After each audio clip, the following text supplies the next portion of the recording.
வணக்கம் உறவுகளே. மலைநாடு இருந்து இந்த பதிவு யாருக்காகன்னா, எந்த ஆட்சி அதிகாரத்தில் இருந்தாலும் தப்புகள் நிறைய செய்துக்கிட்டே இருக்கிறாங்க. இது காரணம் என்ன? அரசாங்கத்தை மேலே சொல்கிறதா, இல்லை மக்கள் மேலே சொல்கிறதா, சில்லறத்தனமாக அந்த மாதிரி செய்கிற சில்வண்டுங்களை சொல்கிறதா? ஒருத்தரை பார்த்தா ஒரு பெண்ணுன்னு சொன்னாலே ஒரு உலகத்தவே உருவாகக்கூடிய அந்த தாய்மை என்ற ஒரு பெண் இடத்துல தான் அது இருக்குது. அந்த தாய்மைன்னு இருக்கிற இடத்துல பெண்ணில் தான் சில தவறுகளை செய்கிறாங்க. ஒரு பெண் என்பவள் செக்ஸு உலகத்துக்கு மட்டும்தானா?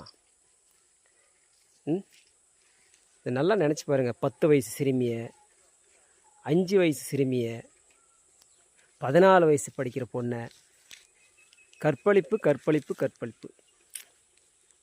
இது சொல்லும்போது எப்படி இருக்குது? உலகம் எதை நோக்கி போயிட்டுருக்குதுன்னே தெரியல. இதுக்கு காரணம் என்ன? தண்டனைகள் கடுமையாக இருந்தால், சட்டங்கள் கடுமையாக இருந்தால் தவறுகள் குறையும் என்பதே ஒன்று. இந்த மாதிரி நாய்களை ஏன் தண்டனை கொடுக்குறீங்க? நான் ரோட்டில் வச்சு சுட வேண்டியதானே? ஒருத்தனை சுட்ட மற்றவனுக்கு தோணுமா அந்த மாதிரி செய்யலான்ட்டு? அது ஆணாக இருந்தாலும் பெண்ணாக இருந்தால் என்ன, தப்பு செஞ்சால் செய்ய வேண்டியதானே? இன்னையா சட்டம் சட்டம்னு இருக்கிறது நாட்டு எத்தனை நாளைக்கு அதை மீடியாவில் போட்டு பெருசாக அந்த பொண்ணு இப்படி, இந்த பிள்ளை இப்படி பண்ணாங்க அப்படி பண்ணாங்க போட்டு ப்ரெஷர் அதிகப்படுத்துறீங்க. அந்த பெற்றவங்களுக்கு தான் தெரியும் அதோட வலி வேதனை. ஒரு பெண் என்பவள் எதுக்கு பயன்படுவா? செக்ஸுக்கு மட்டும்தான் பயன்படுவான்ற மாதிரி ஒரு காட்டு மிராண்டித்தனம் செய்கிற மனிதர்களெல்லாம் உலகத்தில் இருந்தா என்ன, இல்லை என்னென்ன? நடு ரோட்டில் வச்சு சுடுங்க ஐயா. அப்படி சட்டம் கொண்டு வாங்க.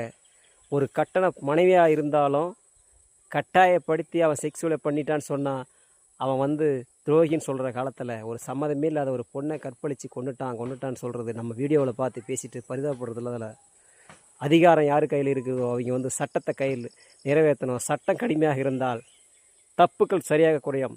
மலைநாடு உங்களுடைய கருத்துக்களை சொல்லுங்கள். நன்றி, வணக்கம்.